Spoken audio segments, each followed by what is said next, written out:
बुंदेलखंड की पावन धरती ओरछा से दीपेंद्र सिंह सोलंकी ने लगभग 4000 किलोमीटर की यात्रा और 136 दिन की यात्रा को राहुल जी के साथ संपन्न करने पर पूर्व केंद्रीय मंत्री प्रदीप जैन आदित्य ने माला पहनाकर सम्मान किया। बुंदेलखंड की पावन धरती ओरछा से दीपेंद्र सिंह सोलंकी ने लगभग 4000 किलोमीटर की यात्रा और 136 दिन की यात्रा को राहुल जी के साथ साथ संपन्न करने पर झांसी के पूर्व केंद्रीय मंत्री प्रदीप आदित्य जैन ने माला पहनाकर सम्मान किया एवं कांग्रेस के कार्यकर्ताओं ने बधाई दी। दीपक सिंह सोलंकी ने बताया कि मुझे कांग्रेस के राहुल गांधी भारत जोड़ो यात्रा के साथ चलने का पावन अवसर प्राप्त हुआ। कांग्रेस नेता राहुल गांधी की भारत जोड़ो यात्रा कन्याकुमारी से शुरू हुई जो आज श्रीनगर में खत्म हो गई। राहुल गांधी अपनी इस भारत जोड़ो यात्रा के दौरान 12 राज्यों और 2 केंद्र शासित प्रदेशों से होते हुए गुजरे। राहुल गांधी ने अपनी भारत जोड़ो यात्रा को लेकर कहा कि उनकी यात्रा बेरोजगारी, महंगाई, नफरत, हिंसा आदि समाज को तोड़ने वाले कारकों के खिलाफ है। 7 सितंबर से प्रारंभ राहुल जी की अगुवाई में भारत जोड़ो यात्रा में बुंदेलखंड की पावन धरती ओरछा से दीपेंद्र सिंह सोलंकी ने लगभग 4000 किलोमीटर की यात्रा और 136 दिन की यात्रा को राहुल जी के साथ साथ संपन्न करके और यात्रा में भारत यात्री का सम्मान प्राप्त करके बुंदेलखंड की धरती को गौरवान्वित किया। बुंदेली माटी को आज फिर से गौरवान्वित होने का एक मौका मिला जब हमारे यहाँ से एक युवा भाई जिन्होंने एक नया इतिहास सृजित किया। हम सारे लोग जानते हैं कि नफरत को हटाने के लिए, मोहब्बत को फैलाने के लिए राहुल गांधी ने पदयात्रा प्रारंभ की थी जो केरल से लेके कश्मीर तक 3500 किलोमीटर की यात्रा थी और उसमें पूरे बुंदेलखंड से भारत यात्री के रूप में भाई दीपेंद्र सिंह सोलंकी यात्रा में रहे और इनकी कहानी बहुत ही सराहनीय और प्रशंसनीय है। जब यात्रा प्रारंभ हुई ये भारत यात्री नहीं थे लेकिन इनके अंदर एक लगन थी, देश के प्रति समर्पण था, साथ चलने का एक जज्बा था। इन्होंने अपनी गाड़ी उठाई और अपने खून पसीने की कमाई का पैसा साथ में अपने पिताजी से लिया और खुद भी इनके पास जो पैसा था वो पैसा इन्होंने लेकर यात्रा प्रारंभ की। पीछे पीछे ये चलते गए और पूरे 80 दिन तक इन्होंने राहुल गांधी जी से कोई बात नहीं की। गाड़ी लगाए, गाड़ी इनकी चलती थी, ये पदयात्री बनके चलते रहे। जब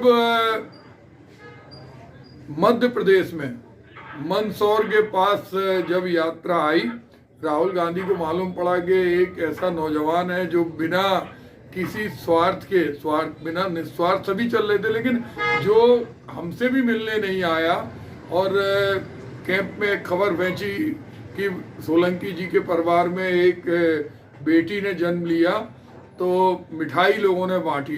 तो राहुल जी ने इनको बुलाया, इनकी सराहना की और इनकी प्रशंसा की, साथ में बुंदेलखंड के अपने अनुभव साझा किए और उसके बाद इनको पूरे देश के अंदर राहुल गांधी के साथ बाद में भारत जोड़ो यात्री का खिताब भी मिला और इन्होंने अपनी खून पसीने की 10 लाख रुपए की कमाई, क्योंकि जो गाड़ी इनके साथ में इनके साथी चलते थे पीछे, वो साथियों का लक्ष्य कोई फोटो खिंचाना नहीं था, कोई राहुल जी के इर्द गिर्द रहना नहीं था या जो हमारे और सेलिब्रिटी थे उनके पास नहीं था। उनका था कि कोई अगर यात्रा के बाहर परेशान है, कोई बीमार है, हम उसकी सेवा करें।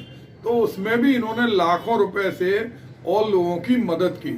झांसी के वसीम भाई भी 40 दिन चले तो वसीम भाई के मन में भी ये भावना थी कि बुंदेलखंड की माटी उस नौजवान की प्रशंसा करे और उनका सम्मान बढ़ाने में बुंदेलखंड का चरित्र उभर के आता है, जो महाराजा छत्रसाल का हो, जो चाहे झलकारी बाई का हो, गुलाम गोस्का का हो जिन्होंने रानी के लिए अपनी जान दी थी, वैसे ही हमारे रानी ने इस बुंदेलखंड का नाम गौरवान्वित किया था।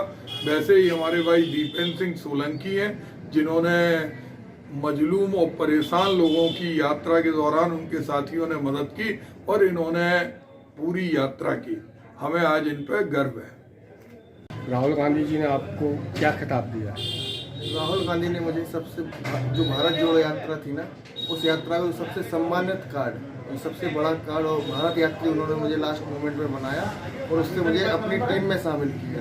ये सबसे बड़ी सम्मान की बात है मेरे लिए। आपको इस यात्रा में जाने की चाहत कैसे हुई? मैं भारत जोड़ो यात्रा में जो उन्होंने स्लोगन दिया, भारत जोड़ो यात्रा, देश में जो बढ़ती नफरत फैल रही थी, महंगाई बढ़ रही थी, उसके चलते अगर राहुल जी ने एक आह्वान किया कि हम एक पैदल पद यात्रा, जो अभी तक की सबसे बड़ी पद यात्रा थी, तो उस ऐतिहासिक पद यात्रा का मैंने सोचा एक छोटा सा भी कण मात्र हिस्सा भी बन सकूं, इसलिए मैं उनके साथ निकल पड़ा था। आपने क्या क्या अनुभव लिया वहाँ पर? वहाँ पे ये देखने को सबसे अच्छा मिला कि जो लोग अपने भारत देश में जितना प्यार है, जो हमारा हिंदी बेल्ट है देश, मध्य भारत बोलते हैं, यहाँ पे लोगों को धर्म और जाति के नाम पे बांट रहे हैं पॉलिटिशियन। और लेकिन जो जैसे आप केरल जाएंगे, केरल में इतने एजुकेशन 94% है, वहाँ के लोगों में प्यार है, वहाँ ना हिंदू है ना मुसलमान है, सब लोग आपस में भाईचारे से रहते हैं। फिर ऐसे धीरे धीरे बढ़ते गए।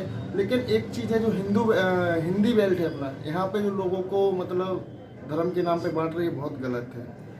और सबसे अच्छा है कि भारत में प्यार मोहब्बत बहुत है। कश्मीर के बारे में बताऊंगा, कश्मीर में एक वर्ड है कश्मीरियत।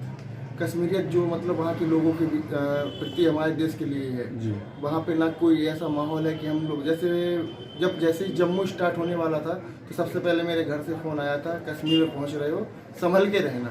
तो ये डर था हमारे देश में, हर एक घर में होगा। लेकिन ऐसा नहीं है कि हमें कश्मीर में संभल के रहना पड़े। ये सब मीडिया, आप भी समझते हो, गोदी मीडिया बोल सकते हैं, कुछ भी बोल सकते हैं। तो जो देश में नफरत फैला रही है, इसको मिटाना है, इसलिए हम यात्रा में लगे। आगे भी क्या ऐसा आपका कार्य चलता रहेगा? मैं जब समाज की बात आएगी, मैं आगे ऐसे काम करूंगा। और राहुल जी की जब जो भी अभी जैसे उन्होंने एक नया अभियान चलाया, हाथ से हाथ जोड़ो अभियान, तो उसमें भी मैं धीरे धीरे अपने क्षेत्र में काम कर रहा हूँ, करता रहूँगा। और मंत्री जी के सहयोग से मंत्री जी के लिए भी यहाँ पे काम कर रहा हूँ, झांसी जिला में।